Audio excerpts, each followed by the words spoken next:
For more on this tonight, we turn to our political panel. Former Florida Democratic Party Chair Mitch is with us, and Carrie, Sheffield, national editor for Accuracy in Media. Carrie, I'll start with you tonight. Does the president have a case here? He's bringing in these intel people, letting a former general run the meeting to find out exactly what happened. What's the end game here? Well, Ed, if I knew I could maybe win a crystal ball race or something, I don't know.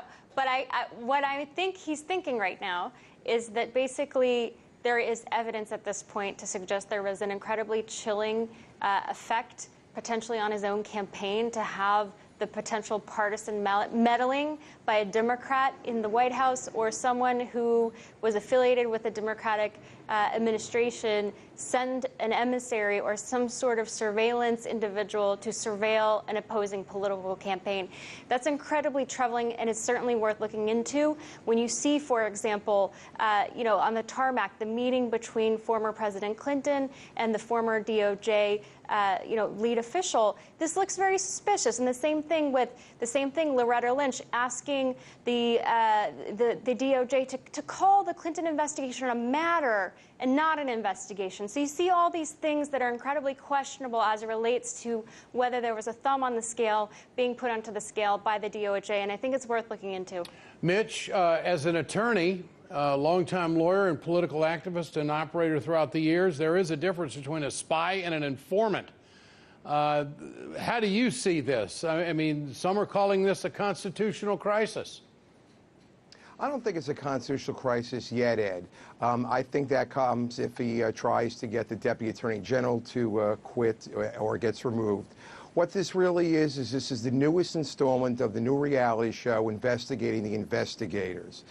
There's some short-term benefit to Trump, and that is his very famous and crowd pleaser, distracted, shiny objects. Don't look here, look there. The other is, of course, that the documents could be leaked to those being investigated through Devin Nunes, who has a very spotty record. That's the same chairman who ran to the White House, the midnight run, and then explained the next day that he had Mitch, documents. let me ask you, let me get more pointed. Can you justify law enforcement going inside a political campaign? I mean, that's really the fundamental question here tonight. And the president is willing to bring Congress in and let them judge. And, oh, by the way, Congress has not been given the documentation that they've been asking for months on end, and they are the investigating arm of our government. I mean, this can't be good.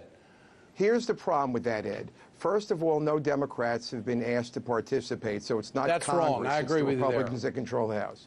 I will also say that we have a situation that's highly unusual in sharing documents, and we have a House Intelligence Committee that's had a very bad track record of being so partisan, just as I described the Nunes situation. But what you have in the Senate, what you have in the Senate is a different type of intelligence committee that's been more bipartisan. Law enforcement would have to justify why they put somebody in a political campaign. That's the story. It is not clear that they have. What they have said is that they were tracking other things, if it's true. Okay. Now, the other thing to remember about this, though, clearly and quickly, is that even if that's true, which has not been established, there's no real hard evidence yet, that doesn't make the information that came out not true. Your response, Carrie. Look, Ed, I think you pointed out the incredible chilling effect this would have on democracy if a partisan investigation begins on an opposing campaign. I mean, that's far worse than Watergate as far as I'm concerned. So I think that you're missing the boat here, with all respect to my fellow guest, by somehow saying that that's okay and that the ends justifies the means. And I'm here to tell you there's a document called the Constitution that says that's not true. So I think that this is a constitutional crisis, and it's worth investigating.